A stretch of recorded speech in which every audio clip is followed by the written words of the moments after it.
Let me get that one out and do little stretches. Get ready. Lion face, lemon face. Lion face, lemon face.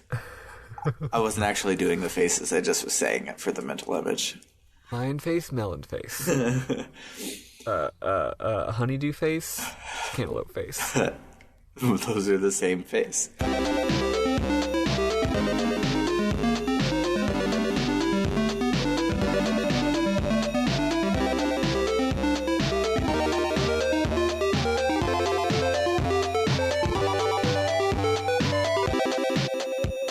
Welcome to RPG Book Club, the podcast where we play a little bit of a video game and talk about how it makes us feel. I am Sam Allman. And I'm Maddy. And today, Eli's getting married, so we are bringing you a special bonus episode in which we talk about not one game over 5 episodes, but 3 games over 1 episode. Wow. Yeah, we surfed demos for RPGs on itch.io/free that were Mac compatible because Maddy lives in the Dark Ages, and we found a couple great ones. So we're going to talk about Lent, Melon Journey, and Escaped Chasm. But before we get into our collection of micro episodes, how was your week, Maddy? My week was pretty nice. I feel like a whole lot happened, but if you ask me like what happened, I'd be like, yeah, I feel it. You know what I mean? Yeah. It's one of those weeks. I did watch the entire season 3 of The Good Place. Spoiler alert, it rules. Yeah.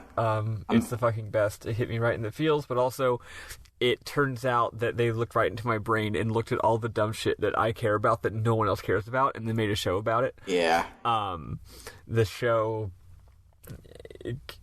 I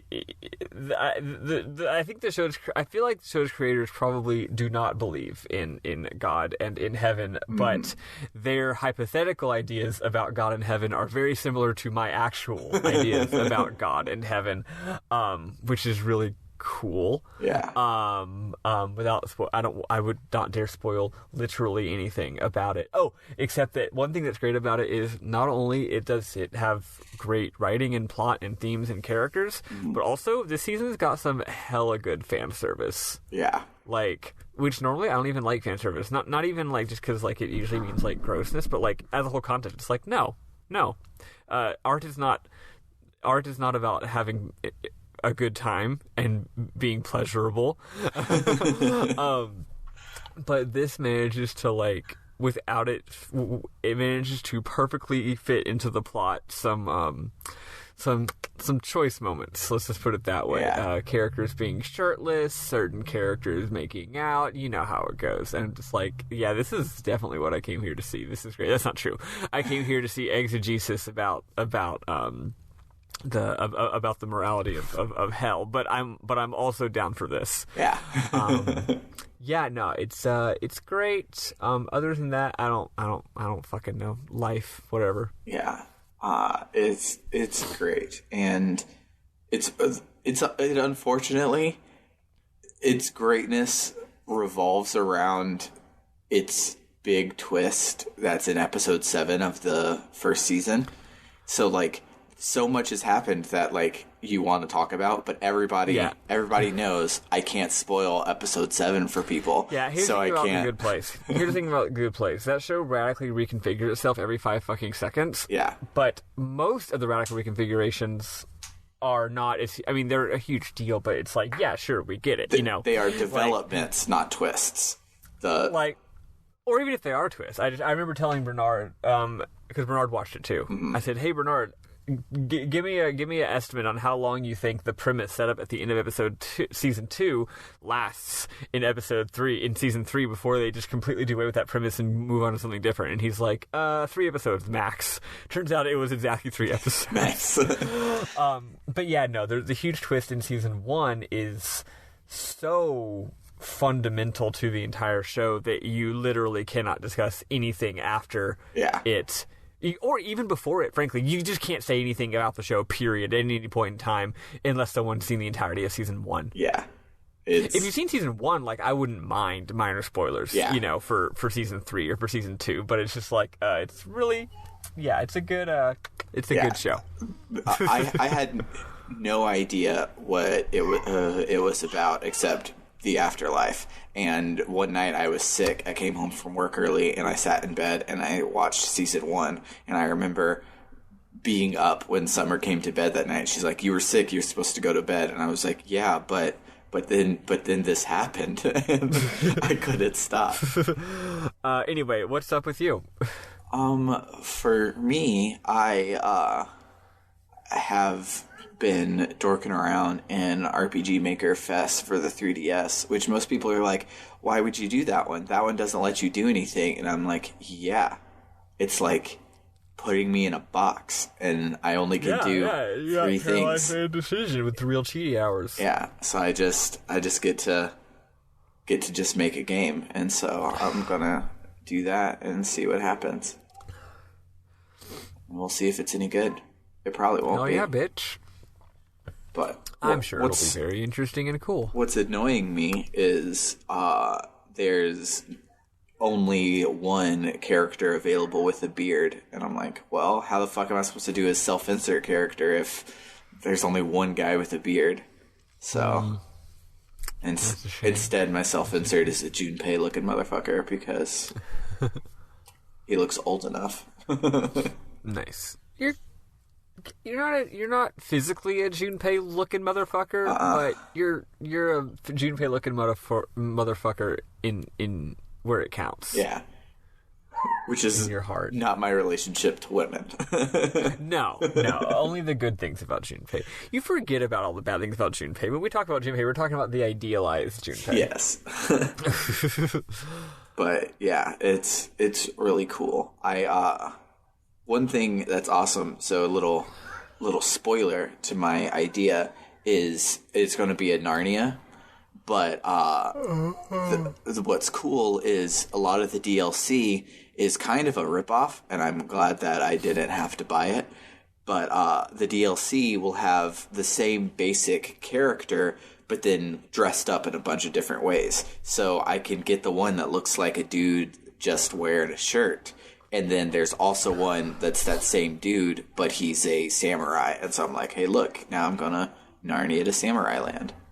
And that's cute. Yeah, so that'll be fun. That's a good way to make use of what you got. Yeah. Yeah. You're like, oh, this guy can wear a lot of different outfits? Well, there we fucking go. Yep. So it'll be cool. And unfortunately, it won't be a Dragon Quest because I can't change game over behavior on this tiny little box that I put myself in. But, well, there you freaking go. But the good news is the RPG Player app for your 3DS is free, so when I finish it, everyone can play it for free. Yay! That'll be very exciting. Very cool. Very cool. Anything else? Other than that, I've just been watching more Dragon Ball, and I finally got to the quote-unquote Cell Saga for the first time. Just how, like, the Frieza Saga includes everything from Raditz up to killing Frieza. Yep. The Cell Saga is everything after that up until the Otherworld tournament. Most people actually call the Android Saga a separate thing, but I think that's stupid because it's clearly just, like you said, the first part of the Frieza Saga. Yeah. Of the Cell Saga. I consider it all one thing, but technically people do say. So are you past Android and onto actual Cell? So I think so. They still have to fight 17 and 18, but Bulma and Trunks just went and found the other time machine, which I didn't even know was a plot point, but I'm pretty certain that's how Cell came back. But what's awesome is because I've never seen Cell Saga before, I have no idea. And it's like something new in Dragon Ball for me, which is right. Like you've been watching the same stuff for ages, and now you're like actually in something new. Yeah, and it's wild. But, oh my god, dude, Cell Saga is so good. I haven't seen Kai, of course, but Dragon Ball is so famous in the original show for dragging things on so goddamn long. And the final episode, like the actual final battle where they actually defeat Cell. Spoiler alert, they defeat Cell. Dang it. He doesn't fool a Vegeta and turn into a good guy. I was wondering where he was in the Majin Buu arc. He probably just runs a coffee shop knowing Dragon Ball. The actual for realsies final episode where whoever defeats Cell is like literally an entire 30-minute episode of people yelling and charging up and shooting a beam at each other, but it's phenomenal. Nice. It is absolutely incredible. You're like, how am I so on the edge of my seat invested in the emotions of these people that have literally just been shooting energy beam and yelling for the last 10 minutes, and thinking to myself, like, I can do it in their heads, you know? Yeah. And then flashes to other people saying, like, you can do it. We believe in you. But, like, it is the apotheosis of that whole concept, and it's great. And I frankly hope that in Kai they don't try to shorten it too much, because it actually is so good in the original. So, once you get there, I'll make you watch the original episode. The first quote-unquote season, the first chunk of Dragon Ball Kai goes up to the Cell Games and is 98 episodes, and 58 of those episodes are everything before the Frieza saga. And so, I know that because episode 58, you stop watching Kai, you go watch the driving episode, and then you come back to watch the Cell saga. And so that means that there are some 40 episodes just for this one saga, instead of the sort of 3 sure that get the other part. Time, then. So yeah, they're like, especially because like it took about 3 episodes for Dr. Gero to die, like a little bit more than that, but not much more than that. And so it's like, oh, okay, they're gonna spend their sweet ass time on all the Cell everything. So good. Very, very, very cool. Love to see it. Oh man, I can't. It's Cell Saga is so good. I can't wait to hear it. I can't wait to hear it. But also, while I was looking at this, I was like, man, this is the best thing I've ever done. I get to watch the 290 episodes of Dragon Ball Kai in about 100 episodes. So I wonder if there are any, like, I was just looking for like fan playlists so I could like go to Netflix, turn on Naruto, and all the fans would tell me like, oh, skip all of these episodes and it'll still make sense to cut down on everything for all the other big ones. But instead, the fans went one farther and they edited the 700 episodes of Naruto down into 71 feature films. So 71 times an hour and a half is way less than 700 times 30. So... Okay, but here's a different idea. You could just, like, not watch Naruto. Yeah, but I hear it's really, really good. And I read... Instead of watching 71 Naruto films, you could watch, like, 50 Zatoichi films.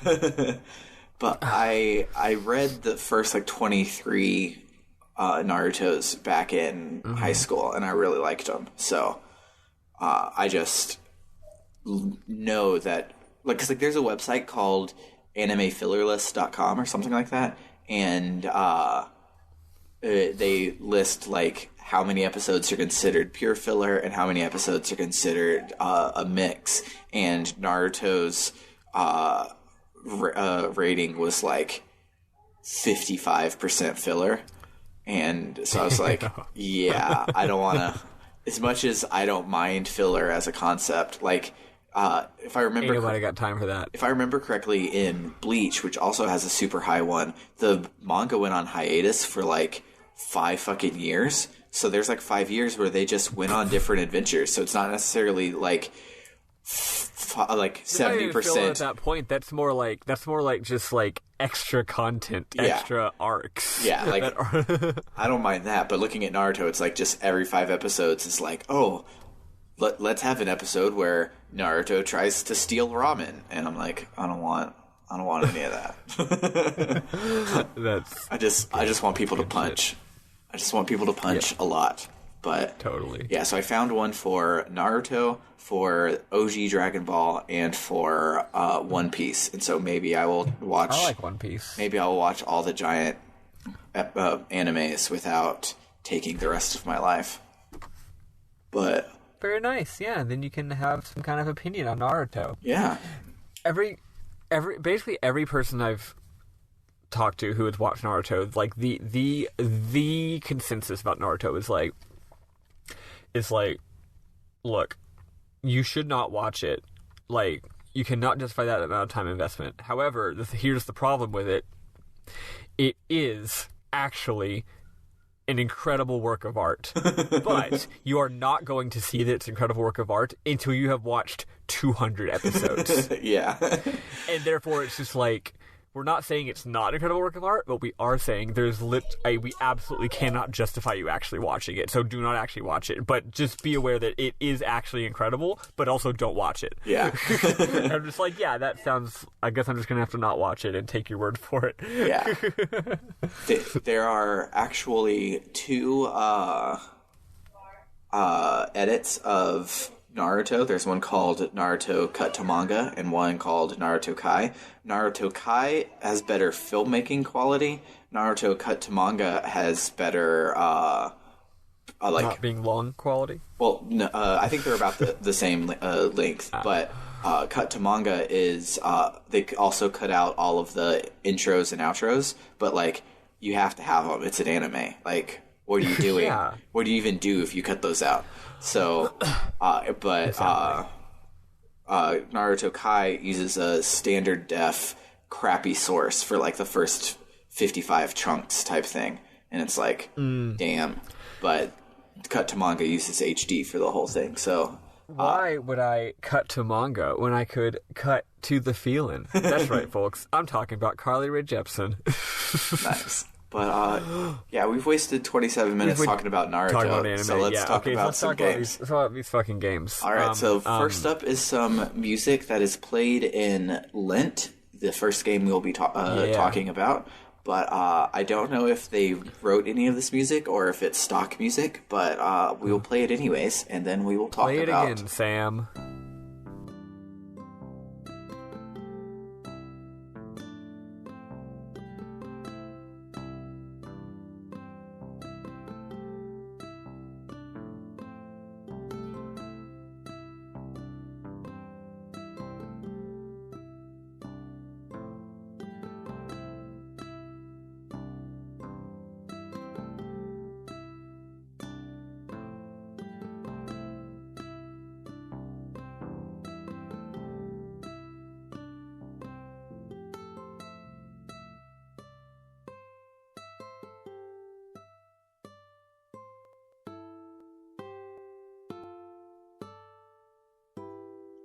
So now let's talk about Lent. Yeah, so you start this game. I was going to give a little a preview thing about it. So Lent is a game made by CicerOrator on not on Twitch, on Itch, and it is a beta of a bigger project that they're working on, and it's made in Unity, and I can tell that they're using the same Unity tutorial that I am, because I recognized the menu layout and some of the free assets that he was using. But it also has the same bug where if you don't play in 16:9, the text boxes explode. I know that bug personally because I rendered my game at 3:2 instead of the 16:9 I was. Hell yeah. I was editing at, and so I put it up on Itch for the game jam, and I loaded up and nothing worked, and I'm like, welp. And so I recognized that in this one because I'd resized it to put it on my smaller monitor, and I'm like, haha, I know exactly why this is. But That's cute. It's like a little comrade there. Yeah. But it has just the game is the demo for the game currently just has the first quest, which is about 10 to 15 minutes worth of content. So let's begin. Take it away, Maddy. Yeah. So does it have any intro music on the title screen? I don't remember. I think it doesn't. I think it has like some like whooshes sort of thing. So you hit go. Or new game rather is what you actually hit, and you arrive with no fanfare in a very cool looking room. It's like purple and yellow, and the ground's like tile. It's clearly some kind of like palace, you know. There's these really really giant like 4 game tiles size floor tiles. Like I mean tile in the architectural sense, not the video game sense. And there's these like pedestals and these weird purple walls that seem to have like, I guess now that I'm looking at the screenshot, they have like eyeballs on them, but they don't come off like, they don't look like eyeballs when you're playing. It's not like creepy. It actually is kind of nice. and it's like big and open and sparse, and that's what you do when you want to give the impression that this is a big, intimidating, imposing, important kind of place. So anyway, you're there, and the music is cool.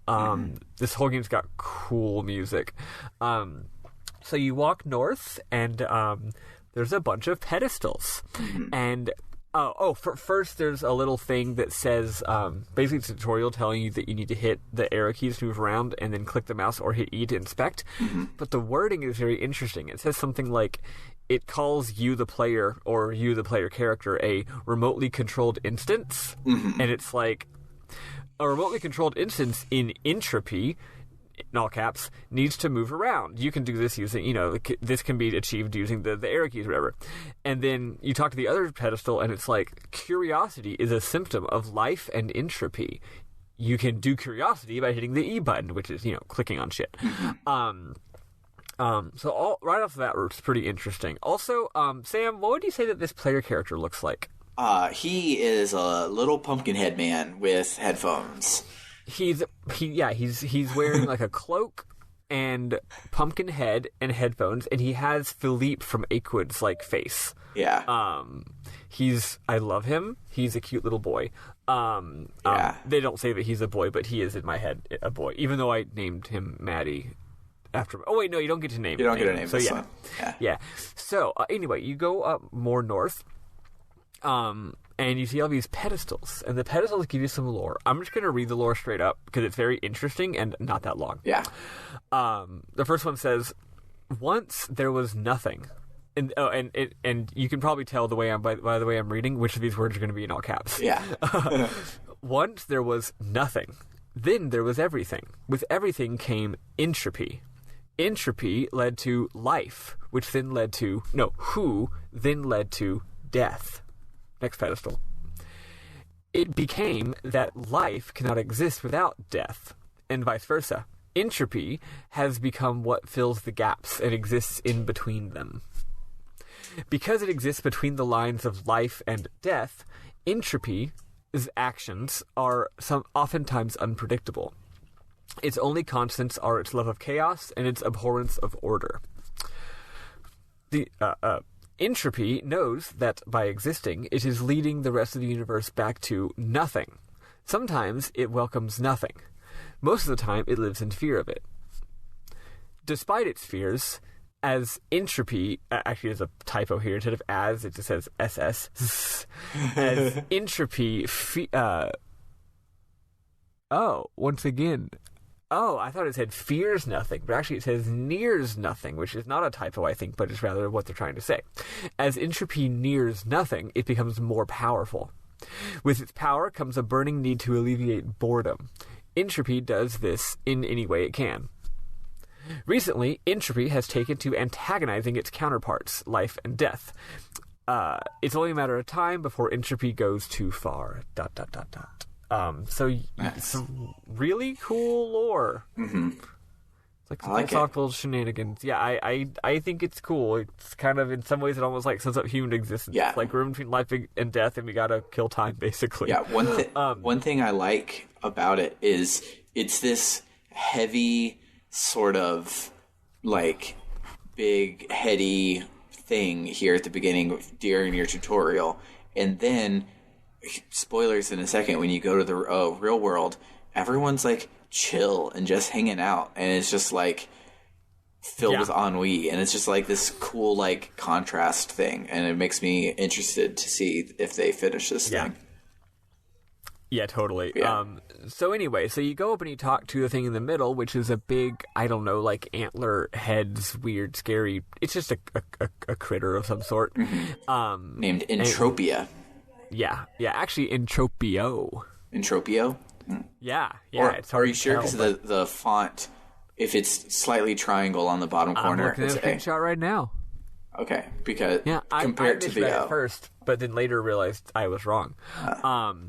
So Entropio says, "Greetings, instance," and I won't read the rest of it. So Entropy says, "What's up? This is Entropy's realm. Oh, Loy, you can't talk. You're a silent protagonist." Apparently, not only can you not talk, but you're not even capable of like nodding your head because you're a big old pumpkin head, and it's so cute. So your name is Yew, Yew. Entropy made you. your job is to spread entropy. So you're going to go to the next realm and spread entropy's influence. First, you got to go learn how to fight. So you go south and you meet a weird wolf specter thingy named Wolf, and you have to learn how to fight. It's funny, Wolf explains the battle system and then says at the end, yeah, it's pretty self-explanatory. So even the game itself acknowledges that the battles are self-explanatory. Yes. It's very simple. I'm pretty sure it uses initiative combat. Because the turn order is exactly the same every single round, but it's not always you go then they go. And also, it's not like it doesn't have explicit rounds like Drag West. It doesn't say like, oh, this is the start of the round. You pick a move and then do it. So I think it's an initiative system because it was different every time. Each battle, I would have slightly different turn orders. But then it loops consistently. Right? Having made this game before, it is an initiative system. Okay, cool. So yeah. Battles are very simple. You go into battle, you hit attack to attack. You can use items if you want to heal yourself. Which you should. You should heal yourself a lot. Yes. You technically have magic, but I never had to. There is not magic. It has not been implemented yet in the game. Also, there's Flee, which I never used, but also I don't know if that's been implemented either. So you do battles, and like again, it's very simple. And when you win, he's like, cool. So then you go and you talk to Entropio again, and then he's like, you got to go to the next realm, go talk to Wolf again. I don't know why. So you go and you talk to Wolf, and Wolf says that your job is to go to the next realm and spread entropy. Everyone already knows that you're coming. So I was thinking, like, wait, am I some kind of like bad beast, sent to fuck up a perfectly good realm? And he's like, no, everyone already knows that you're on your way. They're preparing it. Oh, but I guess I don't know that you can't talk. Well, what you're supposed to talk to them, but whatever, I guess. And then he says, your job is to defeat the Rider. And I'm like, okay. And you don't find out what the Rider is right now, but I'll just go ahead and tell you. Rider is the last guy they sent down there. Yeah. They tell you in a second in an email. Yeah, that's right. That's when you learn. Yeah, so you learn that in a second. So you got to go kill the Rider and spread entropy. So then you go to another direction and go through a big portal. You go through a portal and a typical RPG starts. And they even tell you about this ahead of time. They say, hey, you're going to wake up like sleeping in a bed because it's a JRPG. So you go through the portal and you wake up in a regular ass town in a bed. I love this screenshot. Actually, let me move to it. Here it is. It's so good. This game's got really good graphics. Yeah, and these graphics are not the ones that come with the thing. So either they found some good sets or they made it themselves because it is nice. Everything. But by the way, even the main character, like all of us, the sprites are big and chonky. The tiles are cool. You can. All three of these games have one thing in common, which is funny, which is that all three of the games we're playing today, you can investigate, like, everything. Yeah. So there's a bitch ton of info if you investigate the oven, the fridge, the countertop, the plant. Just like how Legend of Dragoon had different dialogue for, like, every fireplace, this game does that, but with potted plants. Yeah. It's really cute. Anyway, yeah, so it's just a warm, cozy room. Very, very well. The set decoration just feels really home. It's very, like you said, to contrast with the starkness of what happened before, like this feels like a beautiful home. You want to go back to sleep. Like it's great. Yeah. Warm colors. Also, it's funny that we're playing this, like, this could have been like a Halloween game, honestly. Yeah. It's got, like, spoopy tunes. Yeah. Anyway, so you talk to your Lappy Toppy, and there's a computer, and there's a note from a guy named Dan Weaver. He basically just says, welcome to town. Like I said, he says, we're all happy to see you. Welcome to the town. Please go outside and talk to everybody. So you do that. You go outside and you meet some cute little NPCs. I'm not going to go into what any of them say. If Sam wants to talk about the memorable moments later, we can do that. But they just tell you about my themselves. memorable moments. I just said that they're all written very well. The writing on all of them is very believable. More so than Entropio and Wolf. Like they were saying a lot of cool, like, philosophical things, but they were just, like, they were speaking in JRPG, but then you get to these people and they feel like a Stardew Valley type thing, and it's like, ooh. Yeah, and they're big, chunky. Sam, all of this is gonna fucking click once you play Mother 3.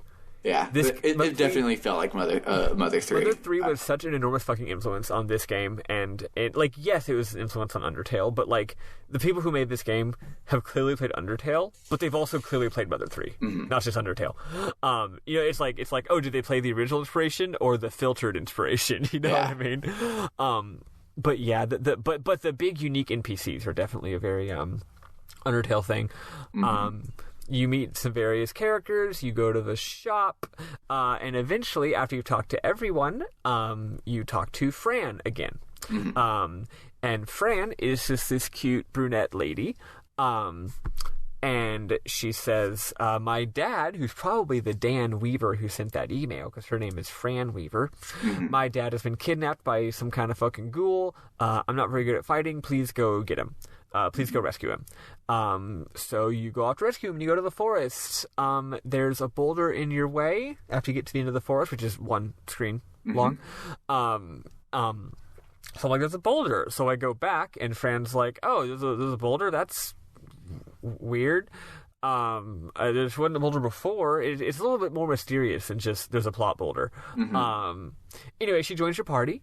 She is very weak. And then she begs you to not let her die when she joins, which is cool. Which is really cute. Yeah, I like that a lot. That, again, I've said it before and I'll say it again. Game, quote unquote, balance is fake.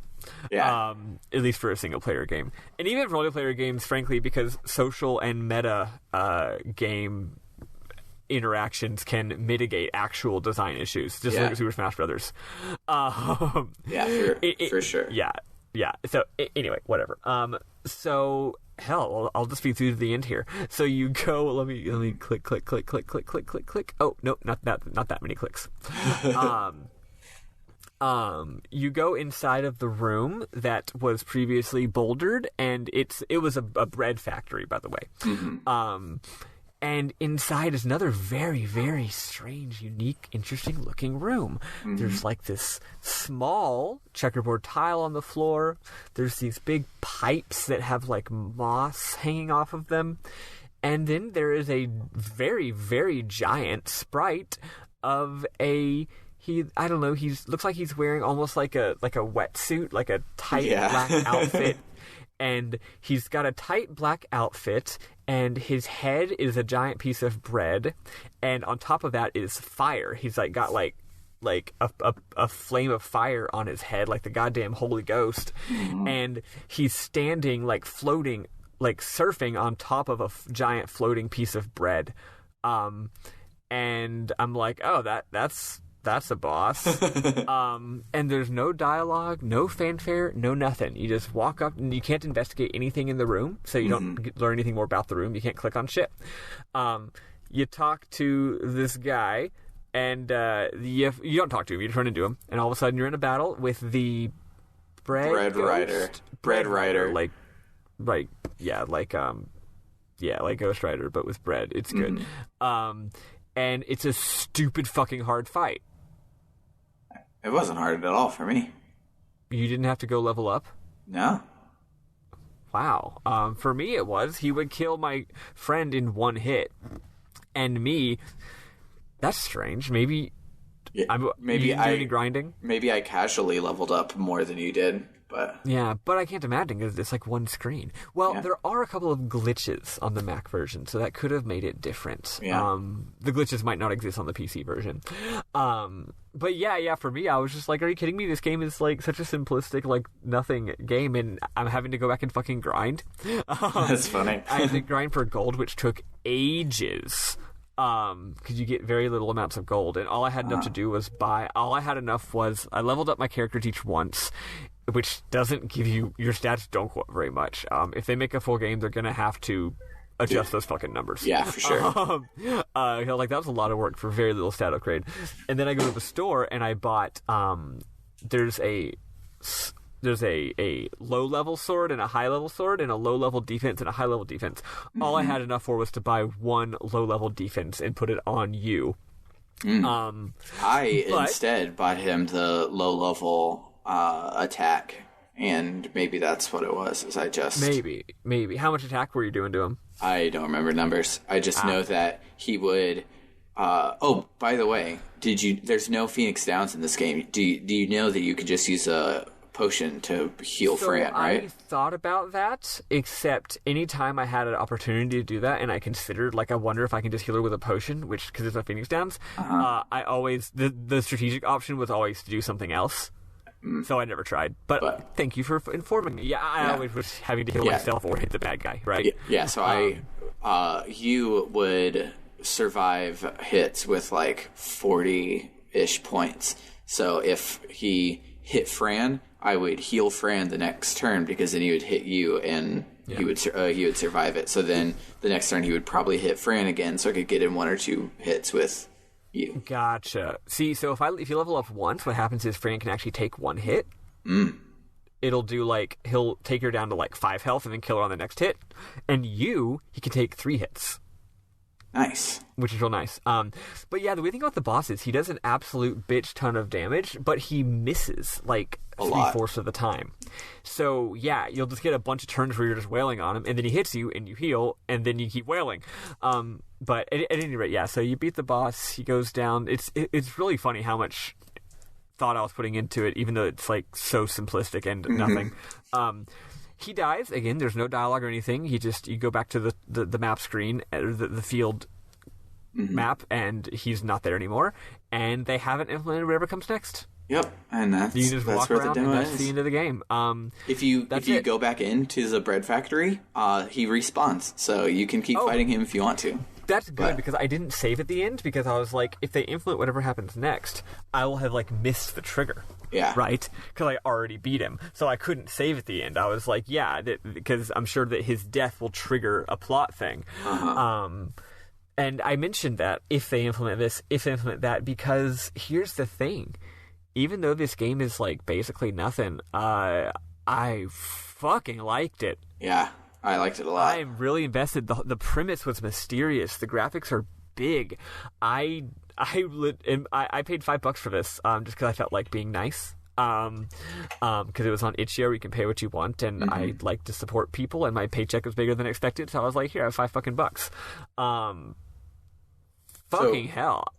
9 days ago, CicerOrator posted an update, and he says that updates to the game will be released on the 1st of every month until he iron out the kinks with the prototype version. There was a 2.6 version dropped 9 days ago. I don't know if that's the one that we ended up playing or not. Hell yeah. It was. So it was. Okay. 2.6 is the one under the download thing. But yeah, he said he's going to be dropping a new one every month, and that's pretty cool. Yeah, I'm all the goddamn hell about it. Yeah. But anyway, yeah, that's the game. I feel like we can talk about our thoughts on the game and our memorable moments at the same time. So do you have any memorable moments, Sam? So one of my big ones was that the art here is not the standard one from the tutorial, and all of it is really, really good. Like especially all of the like modern areas, like it reminds me of like a 2-dimensional Mega Man Legends type thing. Like everything is super readable and beautiful, and I love it. It's so good.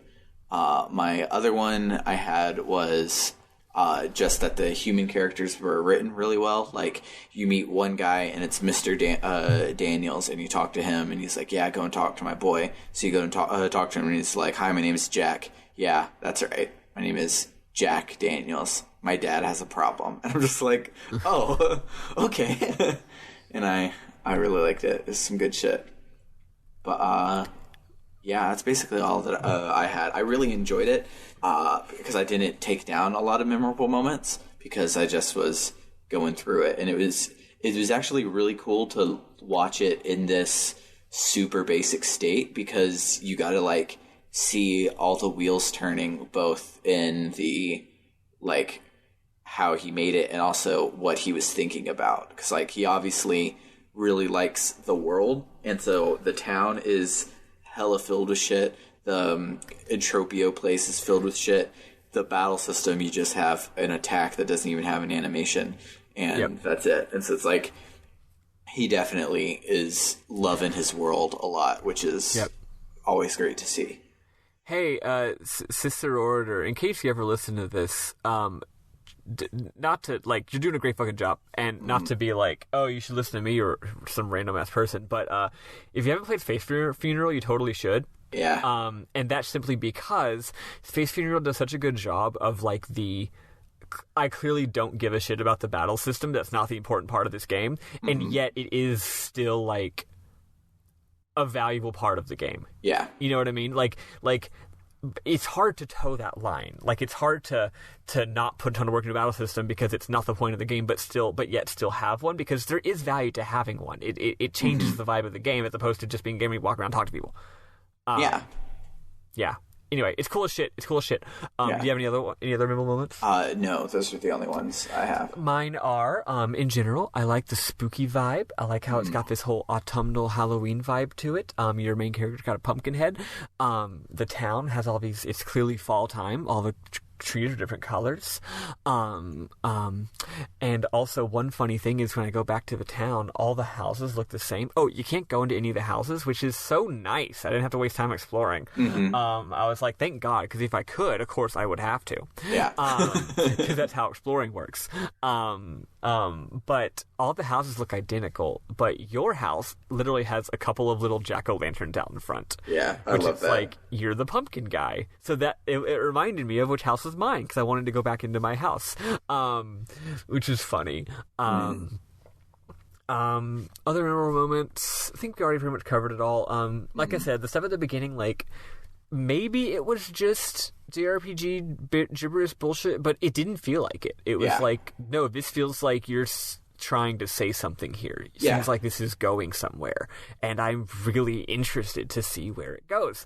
The shop in the town sells 14 different items. Yeah. And they're all just food. What's cool is that this is like a town this is like a town grocery store. So, like, it's not a gameplay thing. It's a world building thing. It's like, at a grocery store you can get coffee or fries or a burger or a donut. Oh, it's a bodega, basically. So you can get coffee or fries or a burger or a hot dog or pizza or sushi or they all cup noodle.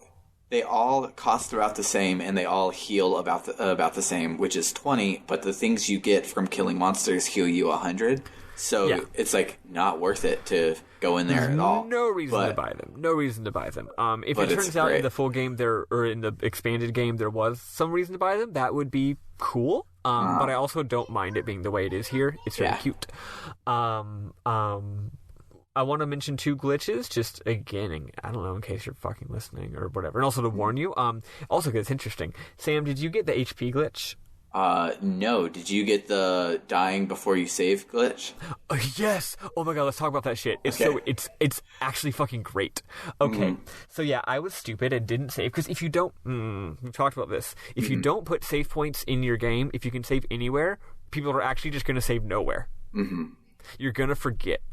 So I had forgotten, and because the graphics on the battles don't show things super clearly, it's easy to lose track of how much health you have. Long story short, I died after like 4 battles just because I was fucking stupid and didn't heal. Because it doesn't do like red or a dingy sound when you're low on health. I'm just like boop boop boop boop boop. Oops, I died. I hadn't saved. But what it says is, it's like, do you want to return to house screen or load game? I decided to hit load game. You know, maybe I saved and forgot. Maybe it auto-saved. I hit load game, and I am in pure blackness. And I can control my guy. I can walk up, down, left, right. I can hit the action button, though nothing happens. And that's it. I'm just in a void, and I'm like, this fucking rules. Yeah. It was very upsetting. It was very, very, very upsetting because, like, I understand what was going on programmatically there. Yeah. 100%. Not like I couldn't tell you the exact code, but like I've programmed games enough to know, like, it's some sort of unhandled exception of some sort, like no big basically, deal. yeah, sort of. It was awesome. So then I had to go to the menu and just quit to menu and then start a new game and then speed through all the dialogue. Which thankfully has both Fire 1 on your mouse and Z both can progress the dialogue, so you can do both, alternating really, really fast and skip through the cutscenes real fast, and it feels good. Yeah. So at any rate, it's fucking cool. What else was I going to say about that? Also what was the HP bug? For a second though, when I was in the blackness, I was legitimately like, is this a Mother 3 reference? And I will not elaborate on that because I would never. Anyway, the HP bug is, and it took me a while to notice this. At first I thought it was just a coincidence, but it turns out, on my version of the game, every time I exit a battle, I would have precisely 45 HP left. Wild. And I was like, what? And at first I was like, huh? At first I thought the enemies were just hitting me for that much. And I was like, no, they're not. I started paying more attention. I was like, wait, no. The enemy hit me once for like 11, and then it hit Fran for like 11. Why do I have 45 HP? And 45 is, less than half of 100. So that means I'm like, I need to heal after every battle. Right? Because like, fuck, I'm kind of low on health. 40 isn't actually a safe amount of health in this game. Here's what it was. 45 is precisely how much MP I have. Oh my god. And the same thing was happening with Fran. So basically, at the end of every battle, once you go back to the field screen, it overwrites your HP amount with your MP amount. That's funny. And at first I thought maybe it was a visual glitch. So, like, I go to the status screen, but nope, same thing, 45 HP. And then I said, okay, I'm not going to heal it. So I go into a new battle, 45 HP. So it was not a display glitch. The value actually got overwritten. So what I'm guessing is that they must have some kind of code. Oh, I guess you would know this, but me not knowing it, I'm guessing probably that just a typo where they typed in... so they have to have so does there have to be some kind of code to transition between the battle screen back to the field screen? Like you have to like kind of reload the field? I don't remember, but it's probably something similar to that. If that's the case, it's like, you have to reload the field. Okay, field.hp equals or field character HP equals battle.mp. Whoops. Yeah. That's basically how it probably happened.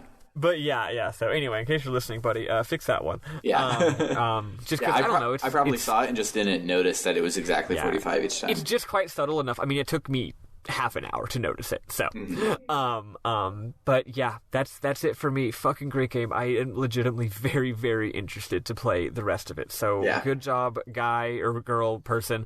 Yeah. And also, like, not to throw either of us under the bus, but both of us kind of know our way around Unity and like RPG shit. So if you are listening to this and you want some pointers, just hit us up because we love this shit. Yeah, absolutely. Great fucking work. Enjoy the $5. All of you, if y'all, every one of the games we're playing today is worth a couple bucks. So if you want to go get them from I didn't pay for the third one I played because I thought we were only playing 2 games and not 3. And after the 2 games, I already spent $10, and I was like, I don't want to spend more bucks. but if I had given each person $3, then it would have worked out. Right. Sorry to the person who played sorry to Melon Quest person. Yeah. Speaking of Melon Quest, are we ready to go on to Melon Quest? Yeah, let's listen to some beautiful chiptune from Melon Quest.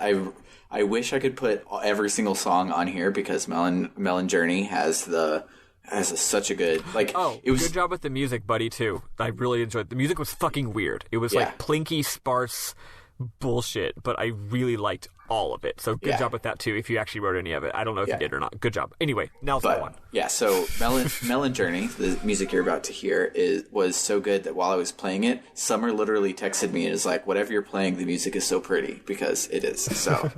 Let's get started.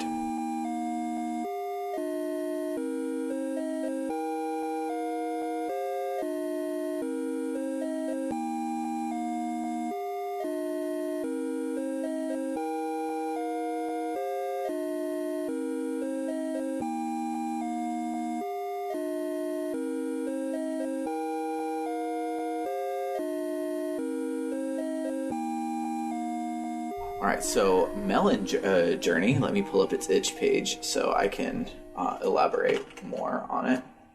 It is a game by Froach Club, and it was made in RPG Maker 2003, and they call it the cult classic RPG Maker game that launched their careers, made in a week back in 2012.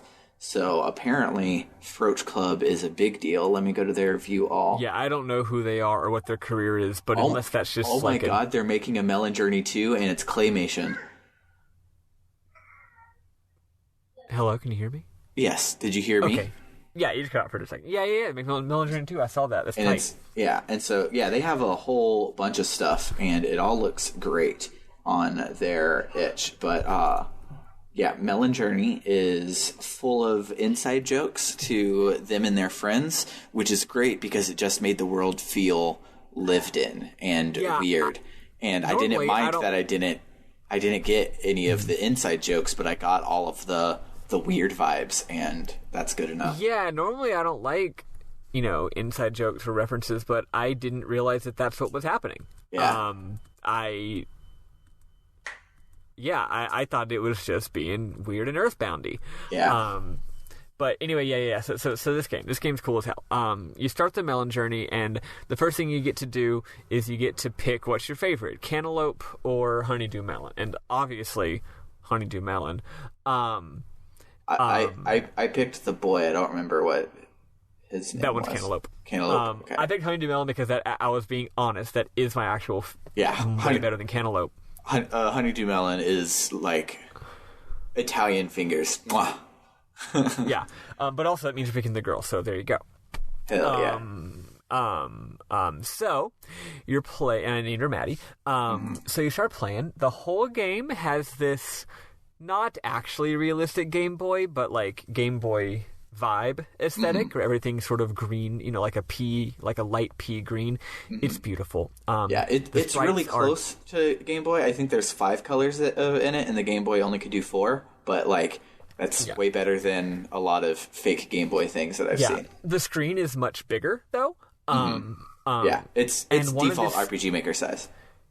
Yeah, and one of this game's best attributes is that the world is very open and sparse, and there's lots of trees. Everything is small. The trees are small, the houses are small, so you can see a lot of game area at once. It reminds me a lot of not Earthbound, which is a lot of people's touch point for these sort of games, but Mother 1, actually.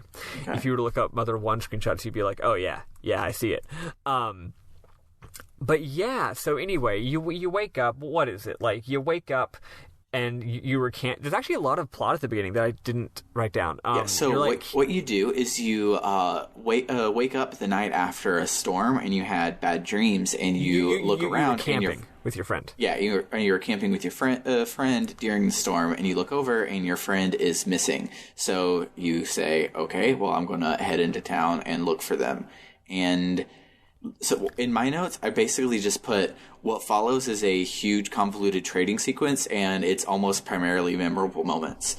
So like the actual plot is you do a trading sequence, and then you end up finding your friend, and then you dance, and that's it. And basically the rest of it is chock full of greatness. Yep. I will actually take you through it though, because don't get me wrong, there's a lot of memorable things to do. And it's non-linear. So whatever Maddy's about to say, it's not the way that I did it. Like there's 5 different starting points to the trading quest. It's really cool. It's very interesting. So first you talk to this dude who's got a 6-pack of soda, and he wants ice to cool it down. It just so happened the next person I talked to was the ice guy. And the ice guy wants to go get the ice from the ice mountain, but it's too dangerous. It's too slippery. He needs something to melt the ice on the ground so he won't slip. And then I found some batteries. What the fuck happened? I wrote huge ass trade quest, and I wrote down the majority of this trade quest, but my Apple Notes app seems to have literally forgotten half of what I wrote. Damn. This is I wrote this shit down, I promise you. Oh, That's well. dumb. Well, anyway, yeah, you're trading a bunch of things. Like, it turns out the batteries are the start of the trade quest, which is funny. I found them very quickly. You give the batteries to a guy who's doing a concert so that he can do his concert. And then he does his concert, and the person who was the huge mega fan at the concert, there's so many little jokes in this game. Like, you know you need money at one point. You know you need a shit ton of money. I fucking love that bit. You need a shit ton of money, right? And someone else says, oh yeah, a guy with a shit ton of money went up to the concert. So I'm thinking, oh, that's how the quest works. So I make the guy play the concert, and I'm expecting the guy to give me a shit ton of money. But instead, it turns out he spent all of his money just a bit ago, like at the ice cream shop or something. So he's like, oh, right. So when you talk to the concert guy, he's like, thanks for letting me do the concert. Here's a special limited edition rare autographed CD of one of our records. So then you talk to the super fan, and he's like, oh my gosh, look, you have the autographed CD, you have the record, can I have it? And you hand it to him, and again, I'm thinking he's going to say, here's a shit ton of money, but instead, and I believe I actually had this screenshotted, yes I do, give me a second to get it, it'll take one more second. I guess I didn't. I guess I'm fucking stupid. My computer must have been weird. Anyway, he's basically like, oh, I can't take the CD because my hands are full holding this melon. Here, have the melon. He's just sitting there holding the melon. It's a ghost melon. You give the ghost melon to a ghost, and because he says that he can't go to the afterlife until he has one last delicious melon, and then he gives you a ghost drum, and that's one entire quest, and then another quest. Yeah, damn it, I wrote this shit all down. It's too bad. Yeah. Anyway, another quest involves you getting a sheet, and another quest involves you getting a sewing machine. Because Sam, what is the overall big quest you have to do? So the only goal you have is to move this tree that's in the way. You're not strong enough to do it. So how I ended up getting the tree is I first found the guy that wanted the soda. Then I went up, I saw the tree was in my way, and then I saw that you could go up off the screen at the top, but I wasn't going to do that because Cosmic Star Heroine burned me a couple weeks ago. So I go into the palace, and the king is like, oh, you can't go see my daughter because I don't trust bunnies. You have to be a cat. Only cats can go see the kid and princess. So then I basically made my way to every single house, and I kept finding a bunch of random things that weren't part of the same trade sequence. And they all started to coalesce down at the very end. And so, I had found the batteries but didn't find Pup Star. I had found the guy that needed money but couldn't find where to get the money. I talked to the ghost the first time, which is where he gives you the hammer. And I forgot he gives you that for free. Yeah, so he gives you that one for free. And so I happened to then open up the coconut right away to find a ham. Then I found the guy that was like, oh, I need to go get ice from the mountain. So I finally talked myself into leaving the screen to go up to the mountain. And the guy up there is like, oh, I could do this for you if only I knew where hams hung out. And you're like, oh, well, they hang out in coconuts. So it was like a knowledge trade sequence. And yeah, this game does so many subversive little things, actually, with the idea of a trade sequence. And it's cool. So you finally get into the kitten's castle, and she is like, hold on, Sam. Let's say why. You have to look like a kitten, right? Yes. So you have to have a kitten disguise. So really, the main big trade sequence that goes in a lot of directions is that there's a person who likes to sew, so you have to give her cloth, and you have to give her a sewing machine, and those are each separate quests. Yeah. And the sewing machine one is a lot, because you have to get money to pay for the sewing machine, all that kind of stuff. Eventually you acquire the costume, and can now the king will allow you to speak to his daughter. So you talk to her, and she gives you a love letter to go take to I forget his name, but he's the strong exercise puppy. Strong dog. And so you take it to Strong Dog, and it's a very illicit letter that he reads aloud to you, of course. And And so he's like, oh, she loves me. If only I could go see her. So you give him your cat costume. And it's funny because he has these huge droopy dog ears. And so you give him the cat costume and it just adds 2 cat ears on top of his big droopy dog ears. And it's great. So then he's like, hey, and here's a dog whistle. Whistle it whenever you need me to move something, and I'll come move it for you. So you go to the tree. A dog whistle? What is this, Fox News? So you go to the tree, and you use the whistle, and then you dance with your friend in the trees. And that's the end of the game. That's the end of the game? Yeah. It's just fucking nice. It's a really good-ass time. You go around, you talk to people, you have a good time. The graphics are good, the dialogue is cute, and the music is real good. Yeah, and there are a lot of memorable moments, and I'll start with my absolute favorite one. So you go down to the beach, and there's a dog swimming in the ocean. And so if you go down to the pier, you can yell over to him, and he's like, oh, were you trying to talk to me? Do you have a question for me? And then you can answer him. A, why are you in the ocean? Or B, tell me about your first kiss. Yeah, it's good. And you can't pick both, because either one you pick goes on to the next thing. So, of course, I picked the first kiss one. I picked Why Are You in the Ocean, and he said that he was abandoned as a baby and raised by dolphins, and now this is the only way he feels safe. Nice. The first kiss is... Oh, gosh, I should have screenshotted this. I don't know why the fuck I didn't. Oh, wait, maybe I did. Yeah, here we go. This is really good. He says, in my 5th grade class at Dolphin School, there was this tiny blue beauty. She always drew rocket ships all over her desk. I was also a fan of rocket ships at the time.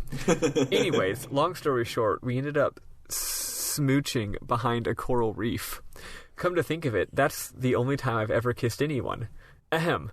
Now it's time to ask you a question. What are you looking for in life? And then you go on. So mine's funny because he talks about Dolphin School and Coral Reef, but he hasn't explained that he was raised by dolphins. the other dialogue tree, which said he was raised by dolphins. So I'm just like, why does this dog just keep talking about ocean shit?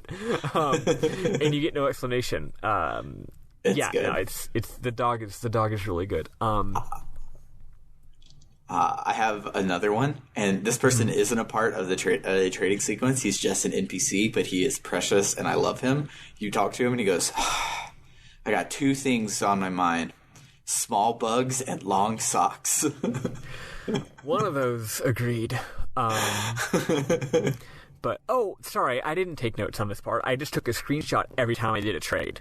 Oh, okay. That's what it was. So hold on. So I got this. So so from the ghost, you actually get a melon soda. You give the melon soda to a guy who's having an argument with his wife, and he says he's not going back to his wife until he gets a dang Mel soda. Mm-hmm. So you give him a Mel soda, and he gives you a bunch of ham bucks. But then it's like, you're like, cool, ham bucks. Now I can go buy the sewing machine. But then the sewing machine person's like, actually, you need hog bucks. Yep. So I go to the bank, but the bank teller is asleep. So, how do you wake up the? Oh, I'll just keep going. Get him an energy bar. Yeah. So, so yeah, hiding place is coconut. Yeah, and that's when you get that after you go to the north past the snowman. You talk to a really cool guy. He says "sup" and he spells it TSUP. Sup. And he gives you a hog energy bar, and then he snowboards into the horizon. Yes. And then you give the bank teller the hog energy bar, and then the bank teller gives you he exchanges your ham bucks for hog bucks, and you use your hog bucks to buy the sewing machine. So a memorable moment about the hog bucks is the bank is like, you have ham bucks. Yeah, the exchange rate isn't what it used to be, so nobody really takes them anymore. So I'll take your 20 ham bucks, and that comes out to precisely 20 hog bucks. Yep. Yeah. So I guess I do kind of forget the other half of the trade quest, how you get the sheet, but whatever. So doesn't matter. The sheet you actually get from when you give him the ghost melon. He's like, oh, I won't need this sheet, this fabric anymore. Oh, no, he gets left on the ground after he leaves, and it's a pillowcase with 2 holes in it. Yeah. So then you go. Give it to the person, and they sew it into the. Yeah, the other big trade quest involves the person who has the the melon is the melon is the other quest. In order to get the melon, you have to in order to get the melon soda, You have to cool down the guy's melon soda. He's just like, ugh, I wish I could cool down my sodas. So you got to get the ice. And I remember, the problem is I can't remember where you get salt, but whatever. At some point you get salt, and you give the salt to the guy. So here's my favorite part, my favorite little subversion. When you talk to the lady next to the ice guy, she's the one who's like, ugh, I can't go. The path north is blocked by a snowman. God, I really wish I had a coconut that I could throw at him. That way to knock him out, to get him out of the way. You know, I don't want to throw a coconut at the snowman to get him to leave. But I'm too nervous. I'm too scared to go down to the beach to get a coconut. So she tells you, I need a coconut in order to get this snowman to leave.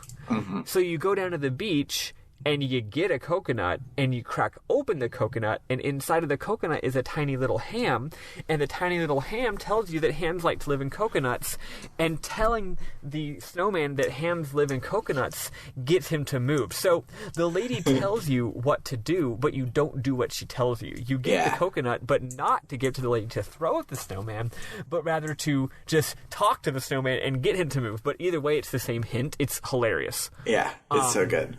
Yeah, it's really good. Also, I feel like it's a little bit of don't be violent. Like, instead of throwing the coconut at the snowman, just impress him with your knowledge of hams. Impress him with your knowledge of hams and how their favorite place to live is in coconuts. There's lots of other stuff, but whatever.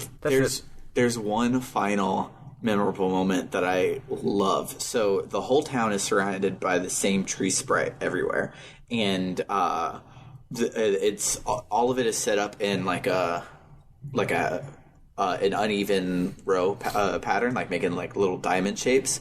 But so it's really easy to tell when one of those is missing. So like secret passageways are really, really obvious. So right next to Pup Star, there's an obvious secret passageway. So you go in the secret passageway and you examine at the end, and it just says, "It's a tree."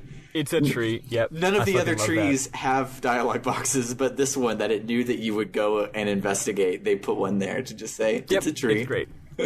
Also, when you talk to the ghost's name, according to his dialogue box, is Ham Ghost. But then if you go to and click on all the graves, most of the graves are like Ham Ghost's Radio, Ham Ghost's this, Ham Ghost's that. But one of them says, R.I.P. Ham Ghost, a sweet ham, parentheses. Ham Ghost was just a nickname. So here's what I'm thinking. This guy's name was not Ham Ghost. They just called him Ham Ghost while he was alive as a nickname. But then he died, so now he is Ham Ghost. Yeah. Did you find Ham Ghost's house? Maybe. Oh, is it the house that's empty? Yeah, so if you investigate I didn't put two and two together. If you investigate the bed, it's like, this is a nice bed, but for some reason it's missing a pillowcase. And so then when you get the fabric from Ham, it's a pillowcase with 2 eye holes cut in it. So he just walked around as a ghost while he was alive. That's really cute. I just realized the reason I was messing up my screenshots was because for some reason half of my escaped chasm screenshots were in the middle of my row of these screenshots. One more then for me, and then we can go on. There's a sign that says "Keep off the grass," and there's keep off the flowers. And there's this area where there's a slightly different ground sprite, so it's like a flower bed instead of grass. And if you talk to the person who's walking around in there, they go, "I'm a dangerous dude. ... I don't obey any rule," which I think is really cute. So, do you have any last words? So my last one is, if you investigate Strong Dog's bed, it says that it's covered in various sweatbands. Very, very nice. Yeah, a lot of the beds, a lot of the items, every single house, almost every house has a little a little picture frame on the wall, and you can always talk to it and see what it is. Again, tons of writing, tons of little things to investigate. It's cute. It's great. It's good. So let's talk about, let's listen to some awesome Toby Fox and or James Roach music, depending on which one I end up finding. And let's go talk about Escape Chasm. Yeah.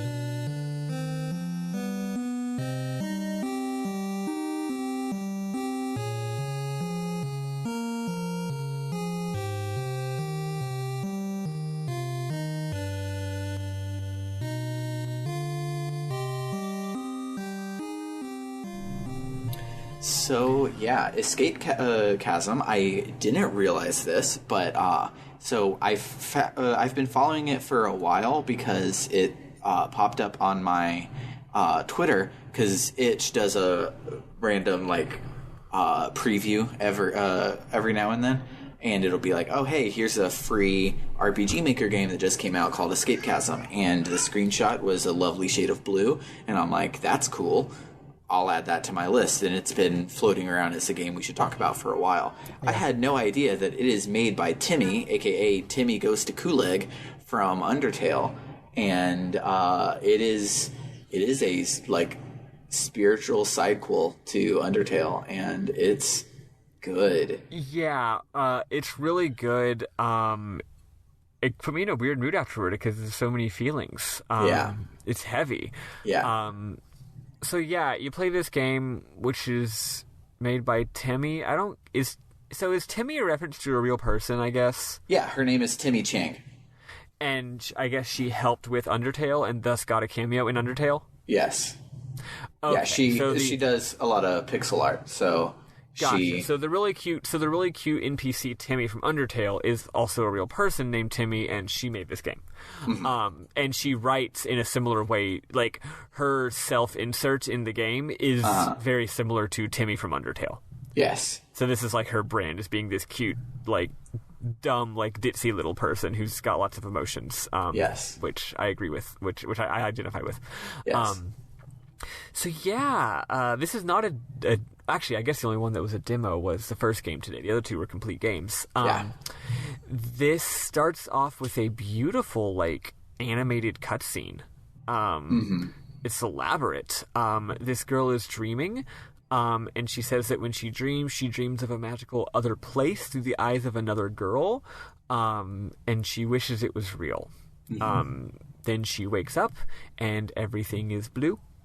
And it's just the music is sad sounding. She walks very slowly. If there's a way to make her run, I couldn't find the button for it.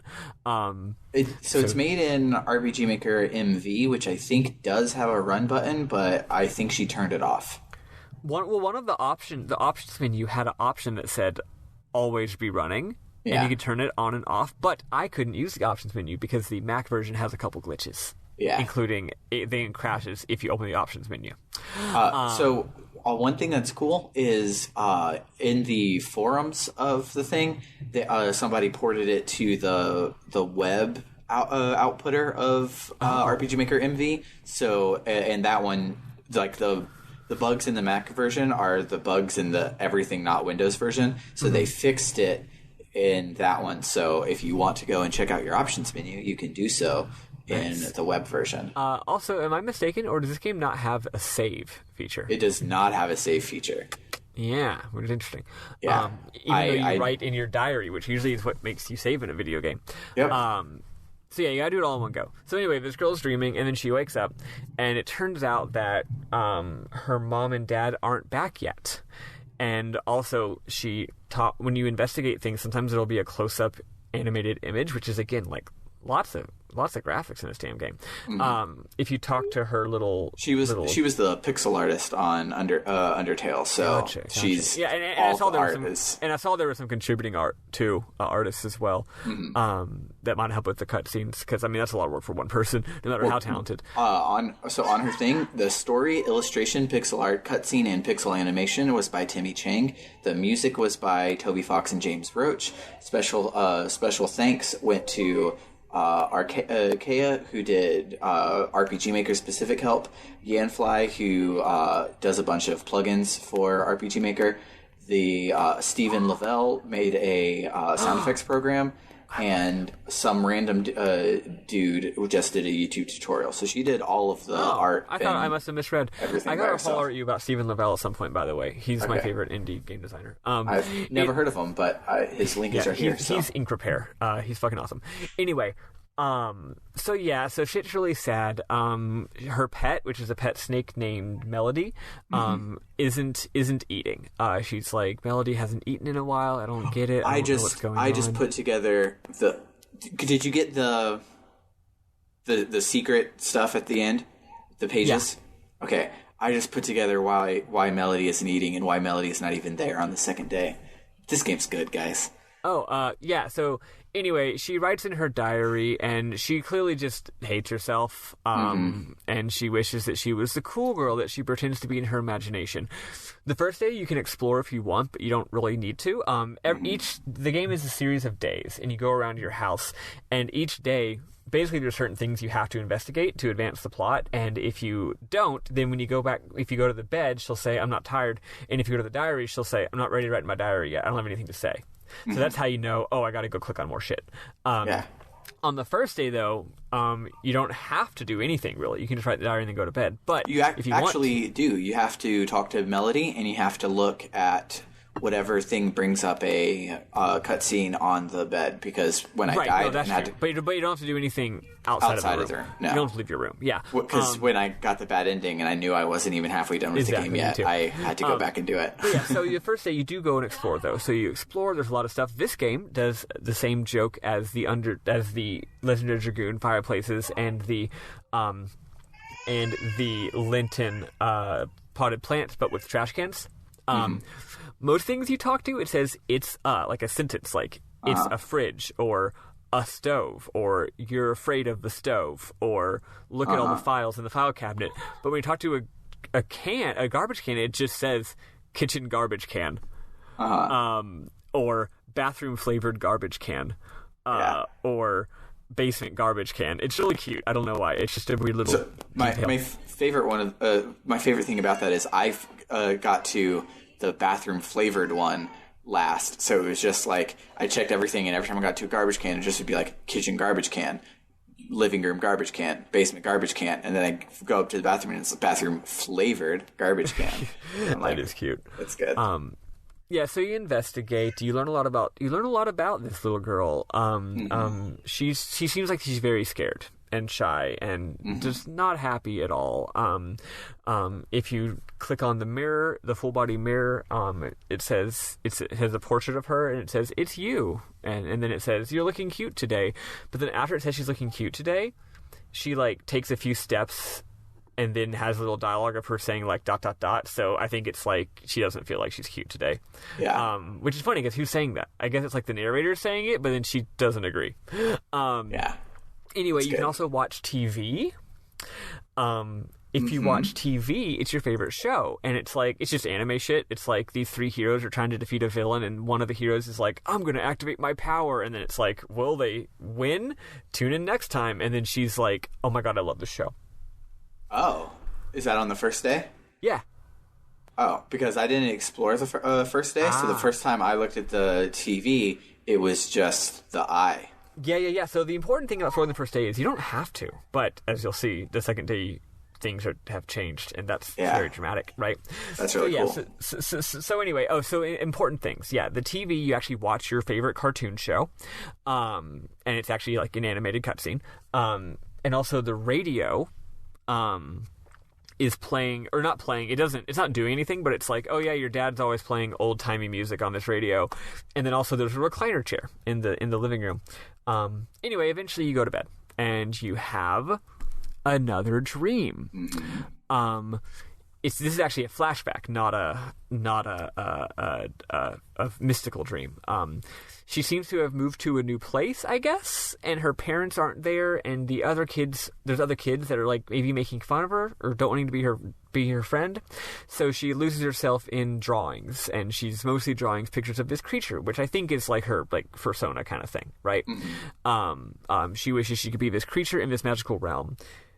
Anyway, then she wakes up, and the second time, the snake isn't moving anymore, which is really sad. Again, the music's just so sad. You feel like she's just depressed. Everything sucks.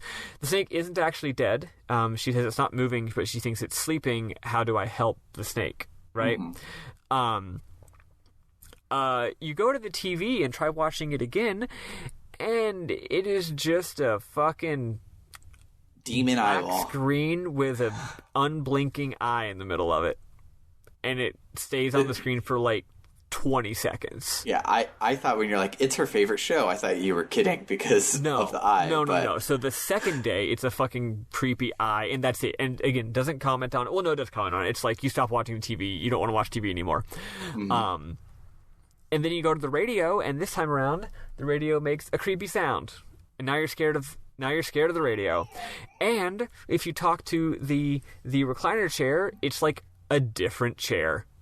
Mm-hmm. So at that point, I talked to the different chair, and I'm thinking, wow, I wonder if a few more things are weird. Oh, fuck! You walk back into the entrance hall of the house, and oh shit, it's a red lady. Actually, it's a red dude, it turns out. A red, handsome demon dude. In the credits, there's a Q&A, and it's like, did it have to be a red demon dude? And Temmie goes, yeah. And she blushes. You're like, did the character have to be sexy? And she's like, yes, he did. One quick thing. This isn't, for me, I don't think it's normal moments. I've got to talk about these graphics. So everything is a shade of blue. It's very, again, it's very depressing, very moody. But the coolest thing about this fucking game, and I the whole game does this, but I didn't notice till I went to the bathroom. If you go to the bathroom, if you look at a screenshot of the bathroom, it's a very small room. You know how, so most RPGs, when you're indoors, oftentimes you'll be in a small room, and then like outside of that room it's just blackness. And you'll even see that in like Final Fantasy VII. Like you're on the train, right? And you've got this pre-rendered train interior that's like a cross-section interior, and then just blackness outside of it, because that's it. There's nothing, right? If there's not 3D graphics, you can't be inside of something. You just see inside of it. Anyway, this game, the ground is a square and a bathroom tile, and then there's items placed, a toilet, a sink, a tub. But what I realized in the bathroom is that the wall and the blank background are the same. So there's no difference. So like what you're really seeing is just the floor, and then all the other fixtures, the window, the shower head, and the toilet paper roll are realistically, they are on the wall of this room, but they're just on the blueness. Yeah, the entryway does it the same way, which is really cool. Yeah, the whole game does it. I just didn't notice until I was in this room. And like, so just there's no difference between, it's like the wall just goes indefinitely, or it's hard to explain. You just have to look up screenshots. It looks great. Yeah. And it's very, very cool. And it doesn't seem like surreal or anything. It works perfectly. That's why I didn't even notice it at first. It's just a brilliant little bit of design. But yeah, you'll see that in any room. It's like, oh yeah, the top of the screen is like a picture frame hanging on the blueness. Wait, where does the wall end and this is just blank nothing begin? Anyway, yeah, so everything's blue until you meet the red dude. You say, who are you? And he's like, I'm just a visitor or something. And you're like, do you need anything? And he's like, no. And then he says, I'm just here to see what happens. And that's it. And then he fades away. Yeah. So then you go to bed. Oh, one thing you can also do each day is you can knock on the door to your parents' room, and it doesn't open because you're thinking maybe my parents came home and went into their room, right? But it doesn't open, and you don't go in. Also, you can't go into the room, and also you can't go outside. Those are the two places that you can't go yet because she doesn't allow herself to go. Anyway, the next stream is there's a flying seraphim thingy shows up and says, please help her, and then please help me. It's hard to see which character's talking. But then, like, scary claws come out of the seraphim. And at first I was thinking, is the seraphim the red dude? But actually it's not. It turns out later. You'll find out. It's a different character. Yeah, that's it. So the third day, not much has changed this time around. There might be like one thing that changes. Oh, the recliner has gone back to the original kind of chair. But she's scared to watch the TV. She's scared to listen to the radio. All the other dialogue I think is the same. The snake is the same. So the only thing. So one little thing. I don't know if you noticed it, but shoes at the front door because she's Asian. There were an extra pair the day before, and there's one pair missing today because they were the demon shoes, and the demon was released. Shit. So yeah, one more sign of the demon. Yeah. Yeah. I checked the shoes, but I must not have checked them. I must have checked them twice where they were both the same, so I didn't notice them changing. But I was smart enough to think that they would change. So anyway, all there is left to do is to try going outside. Oh, and also, so cool. Each day you try to go outside, it's different dialogue. Like, the first day she's just like, I can't go outside. And the second day she's like, maybe I'll go outside someday. Yeah. So it's building it up, right? So this day you go outside and holy shit. Yep. You go outside and your house is in the middle of just a goddamn Homestucky nether. That's literally what I wrote. I wrote a homestuck void. Yeah. You're on a little patch of earth that is cracked, and the background is just staticky, whooshy void, and the world is literally just collapsing. Did you notice something cool about this scene that is not true about any other scene in the whole game? What? The map size is bigger than your screen size, only right here. So the camera pans for the first time in the whole game. That's so cool because you're not in an interior, you're in an exterior. Yeah, and so they only use it for a dramatic camera pan to show you more of the Homestuck everywhere around you. But they pan the camera right when you get through. That whips so hard. Yeah. Yeah, that fucking kicks ass. So the demon dude is there again, and he just says, I think he just pretty much just says, like, it's not safe, you should go back inside. And then he fades away again. He just fades away, and you automatically go back inside, and you're really scared. I, however... Yep. Being the exploratory little gal that I am. I'm surprised that Sam did this. This is something that I would do, but not something I expected you to do. Oh, no, I'm the same exploratory person. I do this in every game. I went back outside, and I walked down, and the screen started fading and getting really white, and the speed of the girl walking got slower and slower and slower, and I was like, fuck. So I went back up, north, to the house. But then I got antsy, so I went back down again. Yep. And I walk all the way down to the bottom of the screen. Turns out the screen gets white as you walk farther away from the house. I go farther and farther and farther away. And when I reach the bottom of the screen, she's walking very slowly, and the screen's completely white, and it fades all the way to white. And then there's a little cutscene where you see there's like a large shattering sound, and then there's an image of her, but then she like shatters like a shattered mirror, and then you are kicked to the title screen. Yep. So yeah, that's a bad ending. Yep. So on her itch page, she says there are 4 different endings, and one of them is creepy and unsettling. So I want to play this game again because this ending wasn't creepy or unsettling, and then the good ending wasn't creepy or unsettling. So I think that could have been the creepy, unsettling ending. Maybe so, but there's still 2 more endings that I don't know where they are. So anyway, this game doesn't have a save feature, so you have to replay all that shit, although it doesn't take very long the second time through. When you start the game, you can click an option to skip the opening cutscene or skip all cutscenes, and of course, I'm not going to skip all cutscenes because what about the ones I haven't seen yet? Yep. So I had to rewatch some of the cutscenes. But that's fine because I was texting a cute girl, so I texted the cute girl while the cutscenes were happening again. Yeah. Like you do. So this time, when I get to the outside, I don't throw myself into the void of existence, and I go back inside. And I go to bed, and it's dream time again, and IDK, man, read this dream. Like, the beast that she's been drawing is there, and then the Seraphim is there, which I was thinking might be the red guy, but we now know that the Seraphim's not the red guy.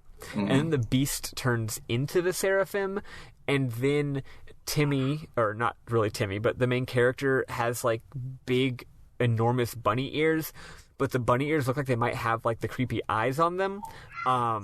So I have a way better read on this than you do. Okay, let me know what's going on. So Temmie has the dream, turns into her fursona. That's Temmie that turns into the fursona demon thing. Yeah, that's the thing. Temmie looks a little bit too similar to the Seraphim. I couldn't tell them apart sometimes. Yeah. So then she goes to talk to the girl that she sees in her dreams, which is not her persona, that does look a lot like Temmie but has bunny ears. And the girl goes, "Who are you?" And then she wakes up. So it's Gotcha. Yeah, I looked, I guess, more deeply at all of her drawings to recognize which ones were her persona and which ones were I looked otherwise. at them, but still, anytime there was a cutscene, I was like, wait, is that Temmie or is this a new character? Yeah. They all look like And to be fair, it's all like anime babes. To be fair, it's all like abstracty and stuff too. So anyway, you wake up, and so you wake up for the final day, and now just everything is fucked up, broken universe void. Literally, and they do it in a cool way. All they did was the default blue that's everywhere. They just find and replaced that blue and replaced it with Homestuck Void. So like the tops of boxes were that blue. They're now Homestucky. The walls were that blue. Like parts of the rug were that blue. Like everything that was just that blue color, the darkest of the blue colors, is now void instead. Yeah. And now everything cool. there's like shards of dimension floating around everywhere. The floors are cracked and broken. Everything's broken. All the item descriptions are different and fucked up. If you talk to the mirror, did you talk to the mirror? Yeah, and it shows you cracked and it scares you. Just like you saw in the bad ending. Which is really cool. It's the same sort of shattered in a mirror, but this time it actually is a mirror. And did you like that one did you find the doll secret here? Yeah, if you go to the kitchen, there's a creepy doll on the ground, and if I recall, it doesn't really say anything. It's just like, there's a creepy doll, you recognize it. Yeah, it's the bunny girl. Yeah, as a doll. Yeah. Yeah, so that's that. You explore a lot it shows more. up in the ending, which makes me think there's one or two more collectibles to make it make sense, because it didn't do anything in the ending. There's all sorts of creepy stuff, but eventually you finally are like, you know what, it's time for me to go into my parents' room. I have to. So you go in, and it's the most shattered of all. It's like completely broken into a zillion pieces. You can't even explore half of it because the floor is gone. Yeah, you can't even explore half of it. But there is a desk with a diary in it. So you talk to the diary, and I think I took screenshots of. I'm just gonna read all this. So you read it, and again, it's from your mom. And she says, no, I didn't get all of it. But she basically says, like, if you're reading this, we're already gone, basically. Yeah. And then she says, we're sorry we couldn't see you again. We tried our best, but we couldn't. We're sorry. And then she says, I know you haven't found your confidence yet, but I know deep inside a strong and brave girl sleeps. I wish we could have been able to see you all grown up. If you find a way out, please move on without us. I think it's too late for us. I wish with all my heart we can meet again in another time, another place. Please know we love you very much. Whatever happens to us, we'll never forget you. I'm proud to have been your mother. I'm proud of you, my daughter. And that's it. So parents are gone. And also at this point you realize, well, it's implied that maybe they never even left. They were just in their room the whole time, and they died. And you find out that that's true later. Yeah. Then you're being a good little exploratory gamer, and you go to the north, and there's a little potted plant, and in there is hidden pages. So then you leave, and you go back to your room, and the red demon is there again. And the red demon says, your parents are gone. So they're somewhere they can't willfully return, which is a really cool line. And then says that there's a lot of dialogue here, basically, but long story short, if you want to save your parents, you can go to another dimension and get them. But if you go to the other dimension, you are in danger of. He doesn't say it will happen, although they talk as if it is a certainty, even though he says it's not a certainty. But he says there's a danger that you'll lose your memories of your parents if you go to try and go save your parents. And you're like, what the fuck? That's really upsetting. And And he's like, so you can stay here and keep your... Oh, also, like, this universe is just falling apart, is what's happening. And he's kind of just like a tourist, basically, going around seeing things. And he's surprised that anybody still lives in this universe. You're the last one. And he's searching for somebody. The Seraphim that we've been seeing. He's searching for somebody who might be the reason why this is all happening. But also, anyway, so you can stay here and retain your memories of your parents and live with them, like John Wick 3, or you can go into this other world, which will be dangerous, and you might lose your memories, but maybe one day you'll find them, and you get to choose. Am I missing anything important here? No, that's all that I got. Yeah. So you get to pick to go or stay. So obviously 2 endings here. I picked go. That seemed consistent with her character thus far. Yeah. And she's not a silent protagonist, by the way. She talks a little bit. She says, I think I'm doing the right thing. I have a feeling. My dreams and happiness will come true the moment I walk through this door. And then she does walk through the door, and I feel like I probably should have screenshotted all this. I don't know why I didn't. But she goes through the door, and she, like... turns into her persona, and then she says that she sees everything, and she sees the grass and the trees in this open world, and she feels very happy, and then she says that the world is so beautiful, and then there's a picture of her in full persona form without the world is in color and not just in blue. Yeah, and it says the end.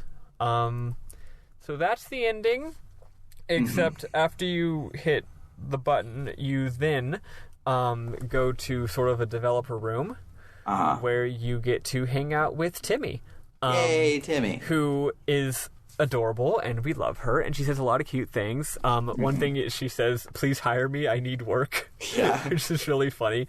And you're a cat now. Yeah. And one of the things you ask is, why am I a cat? And she goes... weren't you always? Yeah. If you talk to her, she can actually explain the plot. Oh, so there's really dopey, goofy, dumbass Temmie music playing now. But the funny thing is, there's still some serious plot stuff that happens here. Yeah.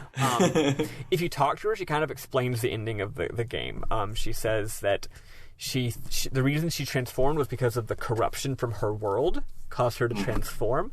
But she thinks she likes being this way. It really is a new start. It's funny, like, she wrote this super ambiguous ending and then immediately decides, fine, I'll tell you. Right. Basically, it's because this is a prologue to her actual RPG that she's making. And she needed a canon ending to build a game off of. So anyway, turns out that Temmie says that she thinks that the girl did make the right choice and that she's going to be happy in her new life. She's going to be able to have adventure and follow her dreams. And then you get to ask Temmie a couple of questions. One of the questions is, what's up with the sexy demon man? And she's like, he's kind of an explorer. He's kind of a bad person, but I guess in this story he's fine. And you can ask, but did he have to be a handsome demon man? and no, sorry. First you say, but his character design ... And she goes, yes, what about it? And you say, did he have to be a handsome demon man? And she just says, yes. And then there's a few more little jokey bits. You can, if you go to the TV, you can watch the TV show, which is actually the girl on her adventure. And it's just a couple pictures of her, like, hold on, I'm clicking over to it. Where? There it is. She slowly lost hold of her memories from her last life, though maybe for the wrong reasons, which is to say all she was obsessed with was finding the Seraphim girl and also eating meat because she's a furry now. And one day she'll find out the real reason she's drawn to her. I'm thoroughly excited for this final project. Yeah. Oh, right. So yeah, Temmie explains that this is just a little thing that she made to get the hang of using RPG Maker, and also is a prologue to a bigger story that she wants to tell. Apparently this was supposed to be a smaller project, but then she really liked the character of this girl, so she kind of went crazy with it. And the character of her actual big story she wants to tell is actually the Seraphim girl. She's actually the character. That's the main character of the game she wants to make. She just kind of went over the top of this side character. The final little bit of plot is the hidden pages we found earlier. You can now read them. Sam, would you like to explain what happens on these? So basically, I'm just gonna dumb it down because we're almost at 2 hours right now. Exactly. So I screenshotted the whole thing. I just thought I'd let you do it. So basically, your parents were in the room the whole time, and your dad started falling asleep, and your mom was awake for it. So every time you went to bed, you thought it would be the next day, but you really just were sleeping for like 3 random hours, and then would wake up because that's what was happening to your dad. And so your mom was writing down what happened to your dad all the time. And so then she was like, and now I'm getting sleepy too. And so then, in one of them, she's like, so I woke up today and your dad just, like, wasn't. It's not like he was gone. I don't think he left. I don't think anything happened to him. I just think he's not anymore. And she's like, I'm afraid that something's going to happen to me too. So I'm going to leave you a note and hopefully you can, you'll find that one and not these. And then... thus, the end of the one that you found. One in the normal really game. cool thing is that apparently this didn't happen prior to the start of the game. Because at one point they mention how they can't leave their room, like the door won't open, and then they mention how they hear you knocking from the other side. Yeah. So they faded out of existence and died like a day before you did. Yeah. Yeah, so this all happened at the same time, basically, which I think is really, really cool. Like, it was the world very quickly completely collapsed. Yeah. Which is really cool. Yeah. Like, again, like a couple days max. The dad starts to fade. The door's locked. You're wondering where are my parents. The dad goes away. The mom fades. The mom goes away. And, like, right after that, you go into their room. You know? Yeah. Yeah. And it's sad, but you're reading it with the dopey Temmie music playing, which is so cute. Hard. It's so hard to read. It's just like, okay, cool. Yeah, I don't know. This game made me feel a lot of things. It's a very heavy game. Put me in a weird jank mood. Luckily, I played Melon Journey afterward, which also put me in a weird jank mood, but a nicer one. Yeah. But you have anything you want to say? I don't want to share any moments. We've been going long enough. And we hit all of mine already, anyways. So yeah, it's good. Everyone should play all 3 of these games. Yeah, they're all fucking great. Sorry for not giving money to which one? Melon Journey person. Maybe I'll go ahead and throw you a couple later when I have more money. Sorry. Yeah. I already paid Temmie and the other person. Itch is great. Play little weird games on itch.io. Support random indie type people, right? Yeah. Whether they eventually are developed into big full games or not. This was a valuable experience, even the way that it was. Also, really funny how much these 3 games had in common. They really do. Yeah. So anyway, that's it for me. We did our three times Combob indie game Combob. Yeah, it's exactly. Yeah, you knew where I was going with that one. Yeah. Next week we will be announcing our next game that we have coming up because we're running out of time. I definitely don't know what it is. Because we're coming out of running out of time on Cosmic Star Heroine. So if you want to vote between The Last Remnant or Lost Odyssey, you can do that on our Ko-Fi, ko-fi.com/RPG Book Club. If you want to just talk to us, all of our info is on our website, which is rpgbook.club. You can find our Discord, our Twitter, our email, everything there. Shoot us a line. We got a new friend in the Discord last night. Their name is... Don't tell me. It is the Ancient Omega. And they love Legend of Dragoon and Tales, so they are correct. And, so come and drop us a line.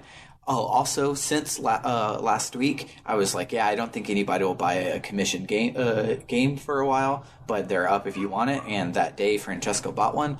So Francesco has bought Higurashi, he's only putting us on the line for chapter 1 because it's like there's 7 chapters and each chapter is like 10 hours long, but we're only on the hook for chapter 1.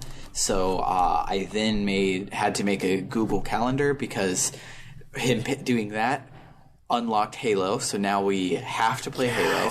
We have to play Higurashi. We have a Halloween special coming up, and we have a Christmas special coming up, plus our normal games. And then not too long after that, since Longcast is up, we want to get Longcast recorded in advance. So we're basically just going to be doing 2 episodes a week for the rest of the year, kinda. So love to see it. Yep. It's great. I love It'll it. be great. No, this is actually good because right now the only time I have to play video games is for RPG Book Club. It's the only video games I play. So now I'm being forced, against my will, to play twice as many video games. Hell yeah. So and I don't have to be like, oh, I'm not being responsible. Like, I am being responsible. No, I have to do this. It's yeah, great. so Higurashi looks really cool. It's a completely linear visual novel. There's a joke thing on the Steam. It's like, here's a guide on how to get all of the achievements. So you turn it on and you click about 4,000 times. I love that. But yeah, so it's a completely linear visual novel about like girls that are sad in high school. It's called Higurashi When They Cry. So get ready for some talking about how it makes us feel on that one. Hell yeah, bitch. But yeah, so because Higurashi was paid for, that then unlocked Halo. Higurashi will be first, Halo will be second, then Halloween, then Christmas. So if you like more games than just Lost Odyssey, boy, do we have a holiday season for you. Halo's going to be 2 episodes probably, right? Yeah, 2 episodes for Halo, 2 episodes for Higurashi.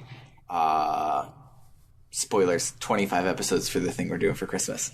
But it's such a stupid joke, but I'm loving it already. No. So yeah, we've gone for a hell of a long time. So for RPG Book Club, I am Sam Allman. And I'm Maddy Webbin. Toodaloo, folks. Bye, dorks.